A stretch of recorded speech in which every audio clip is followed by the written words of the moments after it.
Hello, my name is Tanya Suarez, and today you're going to learn 10 really popular American business expressions. But to take it up to the next level, I'm also going to include some advanced pronunciation, like connected speech, and little tips that are going to make you sound a lot more natural and hopefully feel a lot more confident. Okay, so let's take a look at our first expression. The first one we have for today is circle back. Circle back.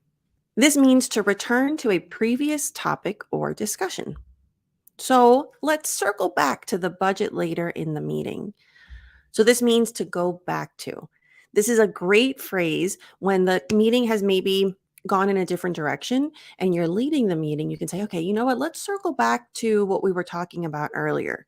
So it's very polite, very diplomatic, and it gives you control. You don't have to say, let's stop talking about this now. You can politely say, let's circle back to what we were talking about before. Okay, for the advanced part. So here, let's talk a little bit about reductions. So instead of let's circle back to, we're going to say t. Americans love to reduce sounds. So again, instead of to, when you're studying English, you learn this word, which technically the pronunciation of the word individually is to. It rhymes with the number. However, with the reduced, it's your lips don't come out. It's just t, t, t. Let's circle back to the budget, to the budget. And whenever I pause, that's your opportunity to repeat. And if you need more time, feel free to pause the video or the audio and repeat it as many times as you need to feel confident. Now, here we have with later in, we have a word that ends in a consonant and followed by a word that begins with a vowel. If you're in my pronunciation masterclasses, you've already had the connected speech lesson, and you might have already realized that this is an opportunity for linking, for connected speech, specifically linking. So instead of later in, we're going to link it rin, later in, later in the meeting. Okay, excellent. Next one we have phone it in. To phone it in. This means to do something with minimal effort or enthusiasm. For example, he's been phoning it in lately and his work isn't up to our usual standards. So phoning it in, if you've never heard it before, it's kind of weird, right? Because you're like, is it a phone call? Why are they saying phoning? But what it actually means is someone who's not doing their best, doing average or mediocre work. Now for the advanced pronunciation, okay, so he's been phoning it in. Here we've got the G, the G to the I in it, and we have the T to the I in. So we have a double link. Phoning it in. Phoning it in. Notice I didn't say phoning it in.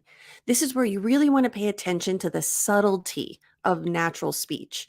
So phoning, it's ing, but the G stops in your throat. It doesn't come out of your mouth like g, g. So phoning. And because it stops there, that's the placement of the sound that we're going to use to link. So he's been phoning it in lately. And his work.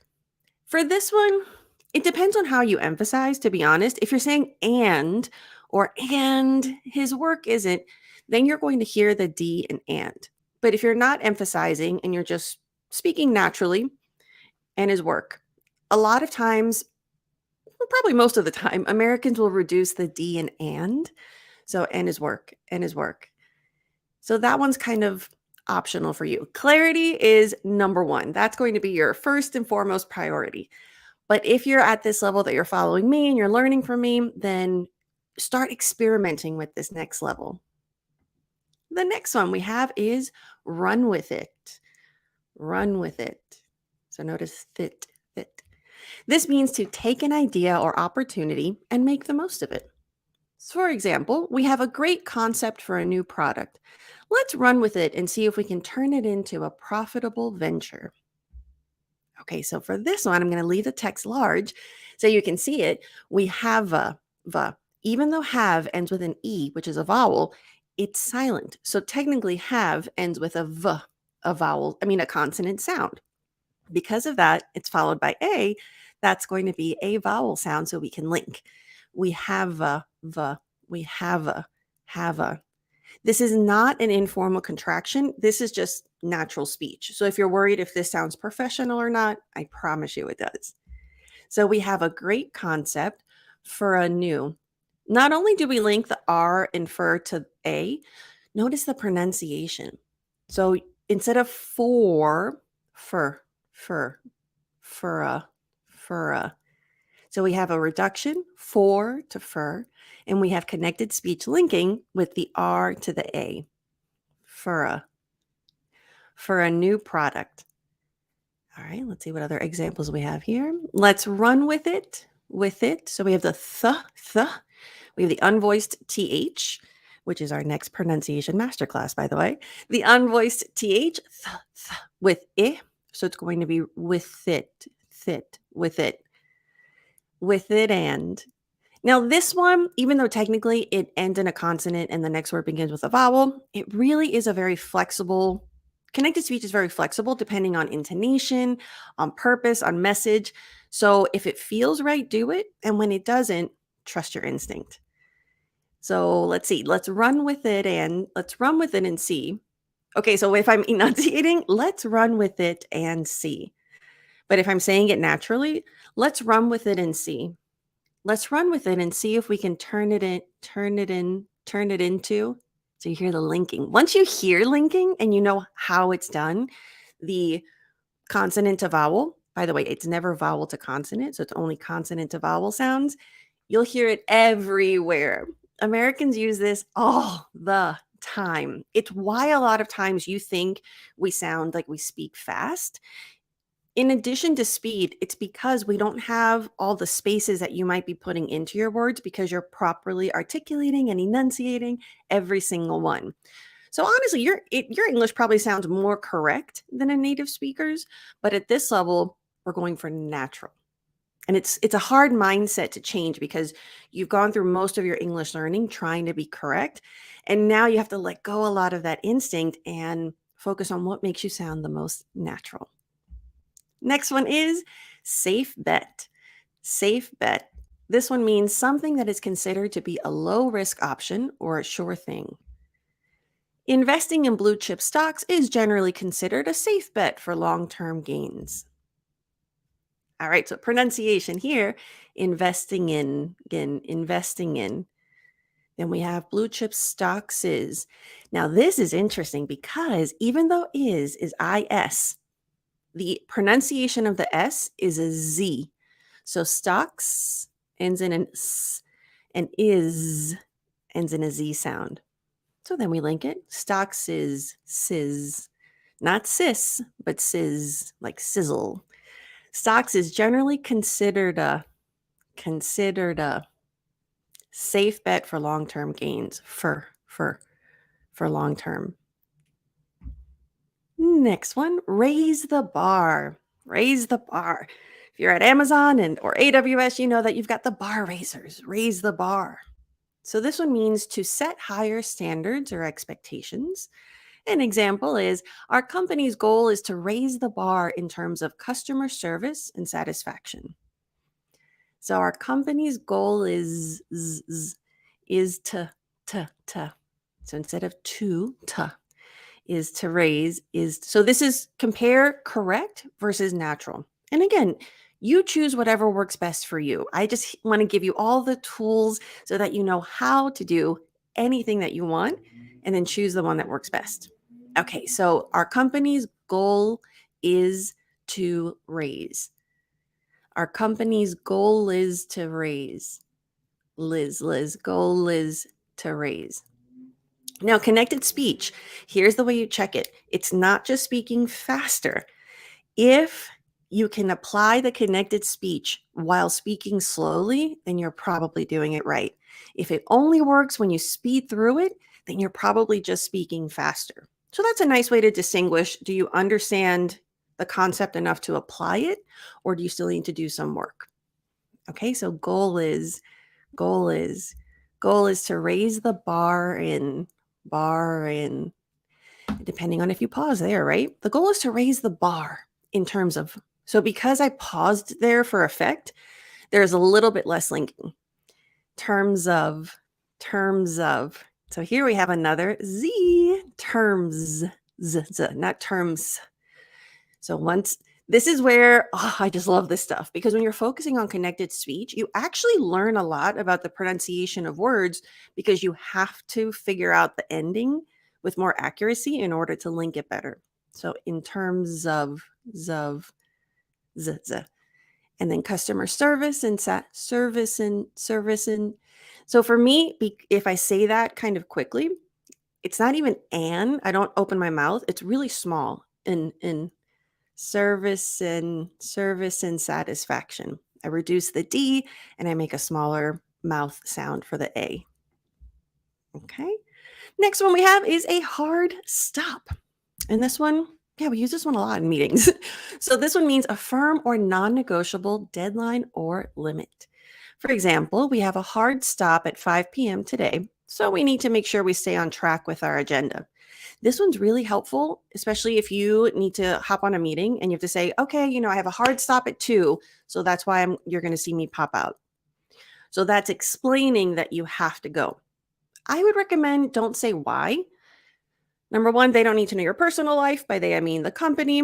And number two, just waste time. So just say, I have a hard stop at 2. Okay, let's see here. We have a, got linking there. Have a hard stop at. So not pat. You're not going to over aspirate the P. A lot of connected speech, actually all of it, is very subtle, very smooth sounds. Think of smoothness, not harshness. Let's see, it's 5 p.m. today. So instead of today to today. So we need to make. And again, this is why when you're listening to native speakers, you might think like, why does their English sound so different than what I learned? And most of it is because of connected speech and reductions. So the t instead of to. And when you learn this, whether you use it or not in your spoken English, just knowing it will make you understand. Your comprehension is going to be so much better, which will make you feel calmer. And when you feel calmer when other people are speaking, you're going to be more creative. You're going to be able to participate more. Okay. So stay on track with our agenda. Number 7, have your ducks in a row. I love these because they're so weird if you don't know what they mean. Just imagine little ducks. So this one means to be organized and prepared. Nothing to do with actual ducks. Before we pitch our idea to the investors, we need to have all our ducks in a row and be ready to answer any questions they might have. Could you just say we need to be ready? Sure. Again, your choice. You don't have to use these expressions, but because they're so commonly used, it's really good for you to at least understand what they mean and how they're used. Let's take a look at the pronunciation. Before we pitch our idea to the investors, we need to have all our notice how much linking there is here. So we need to have all our, so we have the V to the A, the V to the A rather, because it's actually the sound, not the letter. And then the L to the A, to have all our, and not our, but our, all our. It kind of sounds like ARE. To have all our ducks in a row. Pausing there to give you a chance to repeat and be ready to answer any questions they might have. So be ready to answer. Honestly, if you notice with that reduction, the T became a flap T. So it was not overly aspirated, not t, but be ready to the. And again, this is why understanding connected speech and reductions, it's so beneficial, because if you didn't know that could be a moment where you think that sentence structure doesn't feel clear to me, and you might not understand the message because you're distracted. Pardon me. You're distracted by something that you perceive to be missing. Oh, I love this stuff. Okay, next one. This is our almost done. We have 10. Peel back the onion. This means to investigate or analyze something in detail, layer by layer. Imagine like an onion. For example, let's peel back the onion and figure out why our sales numbers are declining. So let's peel back the onion. Now, actually, this is interesting. So, the rule of thumb, if you're curious why sometimes I say the and sometimes I say the, which by the way, most native speakers don't know this. I didn't even know it as a native speaker, even though I have language learning in my background. It wasn't until I started teaching this kind of pronunciation to non-native speakers that I realized there was actually a rule, and it's so good when you know it. So typically the rule of thumb is if the next word begins with a vowel, it's going to be the. So think about the Apple store, the onion. And if it starts with a consonant, then it's the. So the store. So I like to think of it in things that are relatable to me. I love Apple products. So the Apple store, the store. Okay, good. And those of you who are members, that's from the pronunciation masterclass. You might recognize it. Okay, so let's peel back the onion and figure out. Notice the T. It's not figure out.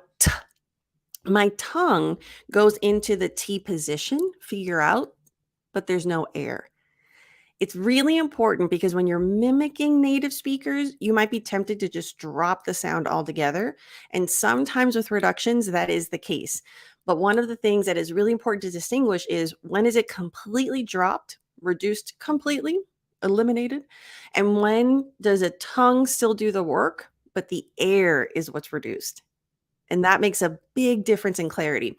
You might not be able to hear the difference yet, but I promise that it does sound different to a native speaker. And in certain cases, it might sound, for example, great versus gray, like gray hair, gray, great. If you could take the T off completely, it's going to sound like gray. So that's gray. It's going to sound like, well, what's gray? What are you looking at?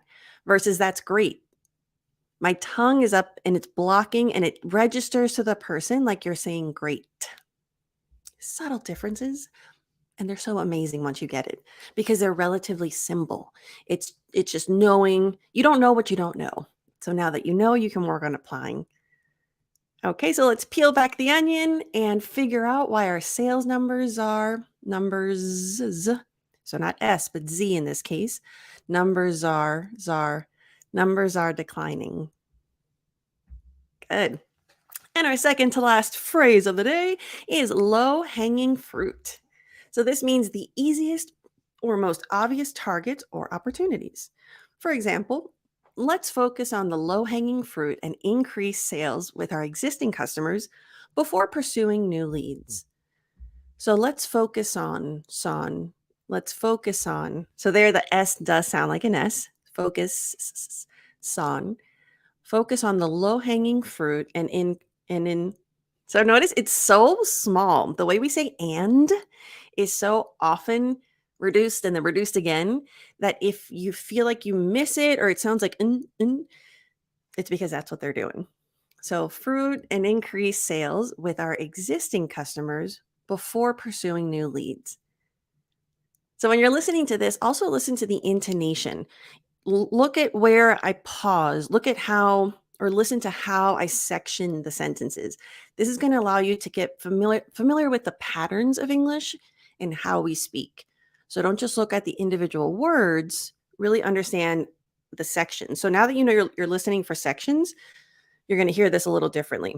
Let's focus on the low. So notice that I kind of stop it on. Let's focus on the low hanging fruit and increase sales with our existing customers before pursuing new leads.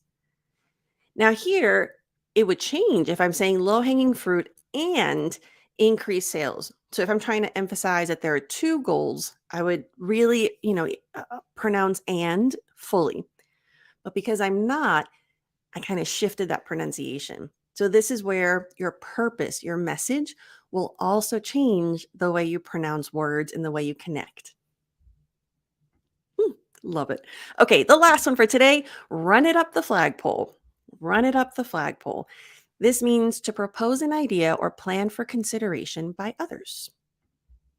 And the example is, let's run this proposal up the flagpole and see if anyone else has any feedback.